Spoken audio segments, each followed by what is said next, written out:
Oukitel. Oukitel pala, Oukitel. Ano siya, China. China din siya. Yan. Oukitel, Android network. 4G lang siya, processor niya.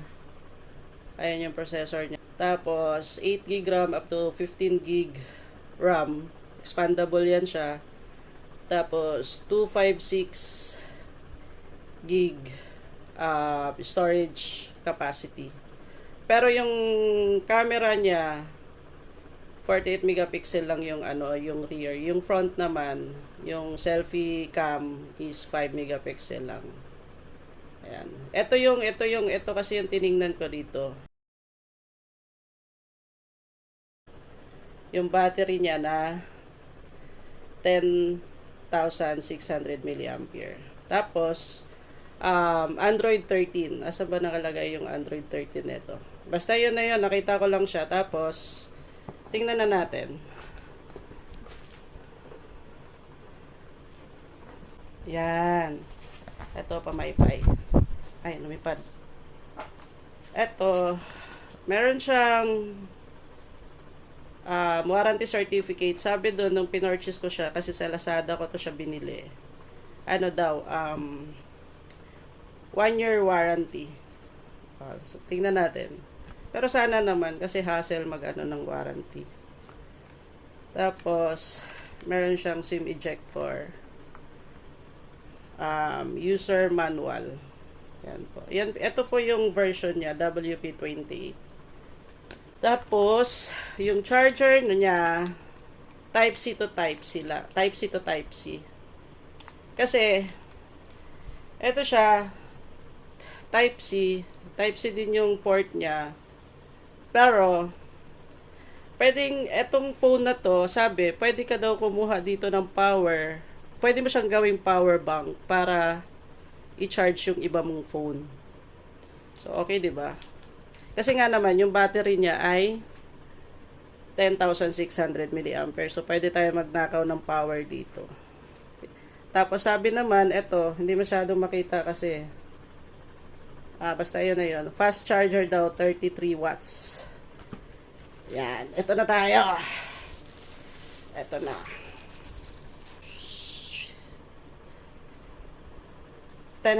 Tanan. Uy, may ilaw.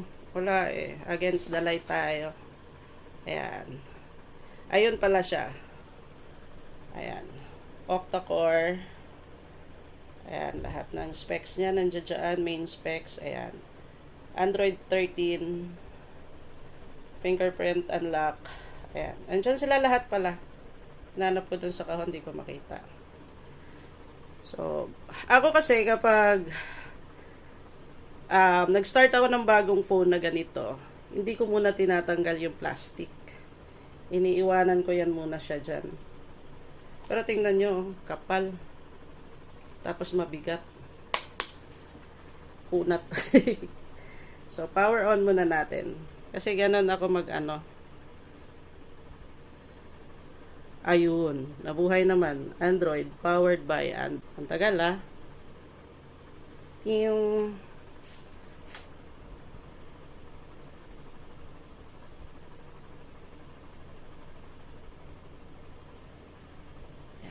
ayan na siya.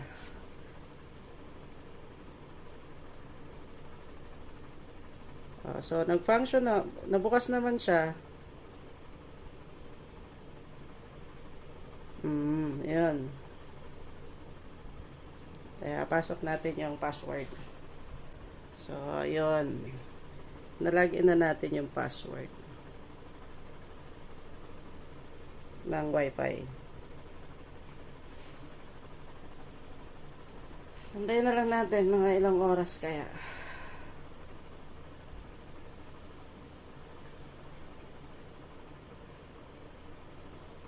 Tagal na.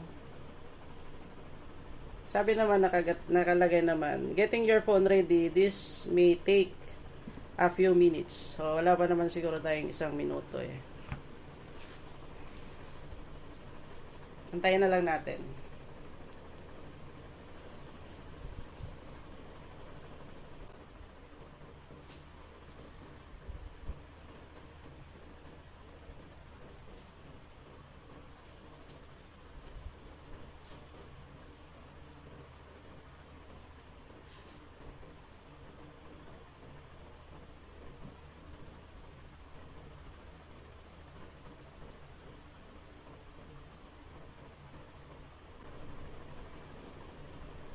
So, ayan na siya. Okay na siya. Ito muna. Doon copy lang tayo dito. Tanggalin na nga natin to kasi hindi nakikita eh. Ayaw ko kasi sanang tinatanggal to. Hinahayaan ko lang tong kusang matanggal eh. Kasi para protection din.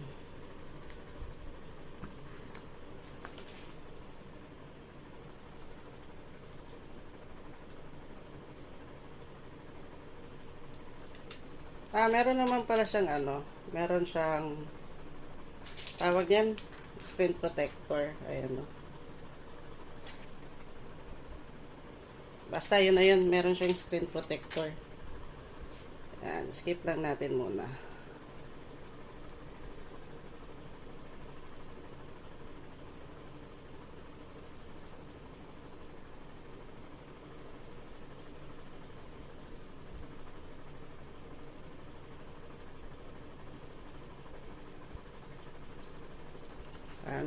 Mukhang abutin na naman yan siya ng mga 5 minutes.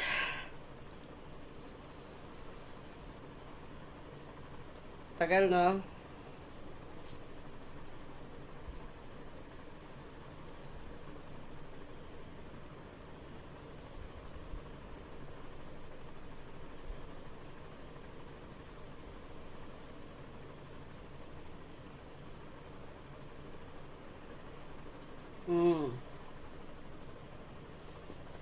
Skip muna natin. Ayan. Lahat skip muna. Tsaka na natin i-set up yan. Ayan. Yan na siya. So, tingnan natin yung... Ay, ano to? Hindi pala. Ang ganda ng ano niya, no? Astig. Saan ba tayo pupunta? Ayan, meron pala mga ganyan. Cute ha, cute. Explore natin. Ayan, yan yung mga laman na app. Mga built-in app. Ito lang. Yan, tapos, anong gagawin natin? Punta tayo sa settings. Ayan, settings. Check natin kung totoo yung kanyang specs. Ayan. Totoo nga naman. Pero yung na-occupied niya na ano, yung na-occupied niya na storage dun sa mga built-in app is 11 gig kaagad. Android 13. Ayan. Dito mo makikita yung expansion. Ay, hindi pala. Ano ba to? Uy, ba't nag-restarting? Tagal na naman tumabuhay. Kaya, nag-restart siya. Kasi lagay natin siya sa 7 gig.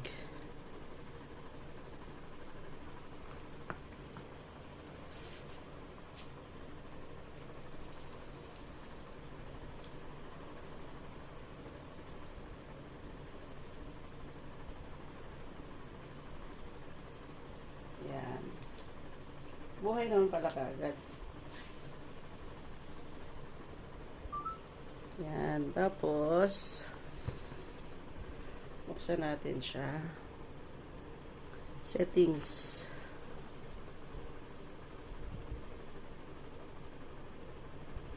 Saan ba ang settings? Yan, settings.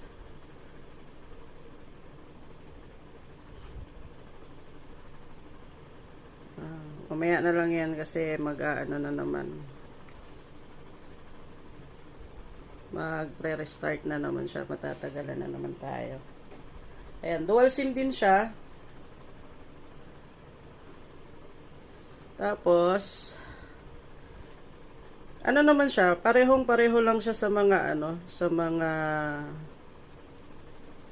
normal Android phone. Ang kaibahan lang talaga, kaya ko siya ginusto. Uy, may patunog pang ganun. Ginusto dahil sa kanyang battery. Ayan. Ayan o, yung battery niya is 10,600 milliampere yan. Kasi ako, maghapon kasi ako halos sa labas. 6 to 10, 6 a.m. to 10 p.m. nasa labas ako. Ngayon, kailangan ko ng phone na medyo makunat. Kasi, wala naman tayong daladalang, wala akong power bank eh. So, yun po yun. Kaya, try natin yung camera.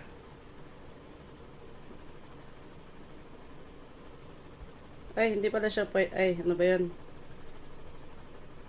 Hindi pala siya pwedeng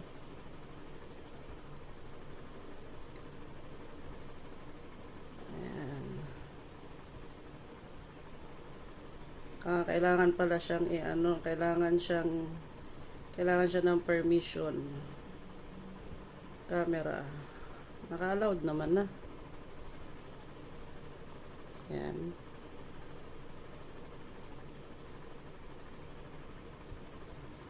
Bakit siya naka-ganyan?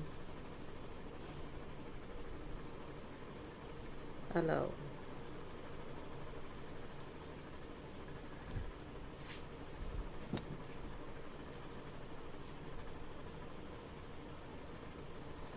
So, basta yun.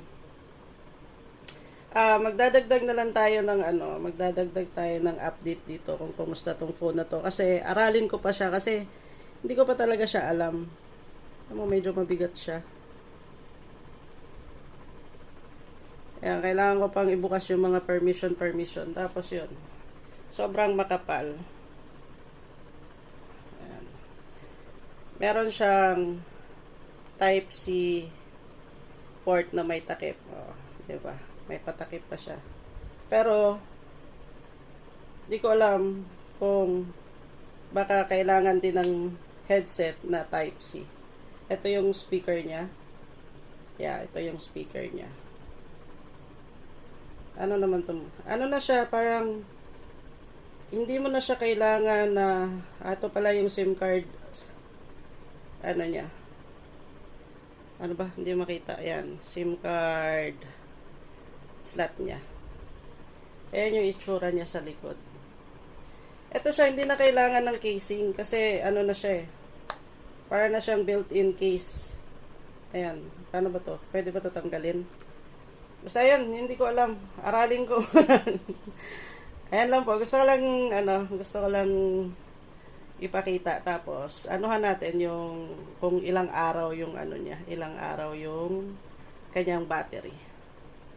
Update ko po dito. Yun lang po. Thank you.